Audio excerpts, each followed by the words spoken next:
বিশ্বকাপের মঞ্চ থেকে প্রত্যন্ত চরাঞ্চল, কোথায় নেই ফুটবলের উন্মাদনা। চরাঞ্চলে এই ফুটবলকে আরও রঙিন করতে সুদূর নাইজেরিয়া থেকে পদ্মা পারে উড়ে এসেছেন দুই নাইজেরিয়ান ফুটবলার। ফুটবল উন্মাদনার যতটুকু আজ, তার পুরাটাই ছিল দুই নাইজেরিয়ান হাসান আর হোসেনকে ঘিরে।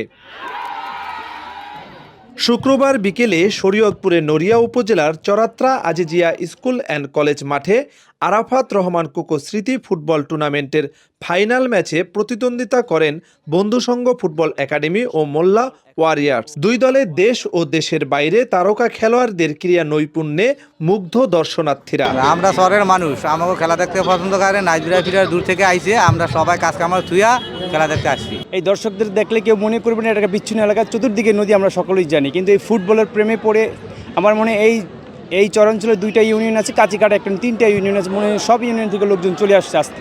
এটা একটা জনবিপ্লবের সৃষ্টি হয়েছে। তো যে বিদেশি প্লেয়াররা এখানে আসছে তাদের সাথে লোকাল যে প্লেয়াররা খেলছে, খুব চমৎকার একটা কম্বিনেশন হচ্ছে তাদের মধ্যে যে খেলাটা হচ্ছে। আমরা সৈয়দপুর থেকে এখানে দীর্ঘ বাইকে করে নড়িয়া আসছি, নড়িয়া থেকে 1.5 ঘন্টায় ট্রলার পাড়ি দিয়ে এই চরাতে আসছি মরহুম আরাফাত রহমান কোকো স্মৃতি ফুটবল টুর্নামেন্ট দেখার জন্য। এখানে শুনেছি অনেক জমজমাট খেলা হয়, আজকে ফাইনাল খেলা দেখার জন্য আসছি।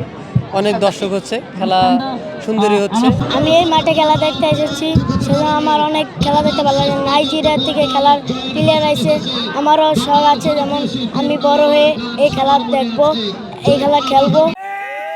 যুব সমাজকে মাঠে ফেরাতে এবং স্থানীয়দের বিনোদন ও মাদক মুক্ত সমাজ গড়তে এ ধরনের আয়োজন করে থাকেন বলে জানান আয়োজকরা। ভবিষ্যতে এই আয়োজনকে আরও বড় পরিসরে করার পরিকল্পনা রয়েছে তাদের। তো এই টুর্নামেন্টের মূলত উদ্দেশ্য হচ্ছে আমাদের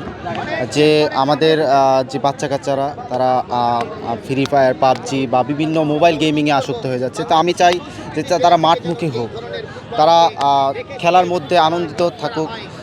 এই আশাবাদ ব্যক্ত করে আমি এই টুর্নামেন্টকে বাস্তবায়ন করতে চেয়েছি। আর ভবিষ্যতে এর থেকে বড় টুর্নামেন্ট হবে আশা করি। কয়েকটি উদ্দেশ্য আমার।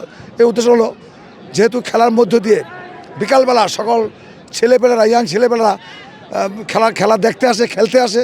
এই খেলার মধ্য দিয়ে তাদের মনোবৃত্তি হয়, শৃঙ্খলা ফিরে আসে, মানুষের মাদকাসক্তি থেকে তারা ফিরে আসার একটা আনন্দময় মুহূর্ত তারা পায়। পাশাপাশি শৃঙ্খলাবোধ তার মধ্যে ফিরে আসে। এবং আমি চাই এবছর যেটা দিয়েছে এবং তাতে যা সহযোগিতা আমি পেয়েছি, এবছর 10টি দল আমাদের ইউনিয়নের বিভিন্ন কাছ থেকে, পার্শ্ববর্তী ইউনিয়ন কাছিকাটা সহ 10টি দল অংশগ্রহণ করেছিল। আগামীতে এটাকে আমার আরও প্রাণবন্ত করে তোলার জন্য আমার একটা আশা আছে। প্রতিদ্বন্দ্বিতামূলক এই ফাইনাল ম্যাচে মূল সময়ে 1-1 গোলে সমতা শেষে বন্ধুসংঘ ফুটবল একাডেমি ট্রাইবেকারে 2-4 গোলের ব্যবধানে জয়লাভ করে শিরোপা অর্জন করেন। শরীয়তপুর থেকে সাইফুল ইসলাম আকাশ, বাংলাভিশন ডিজিটাল।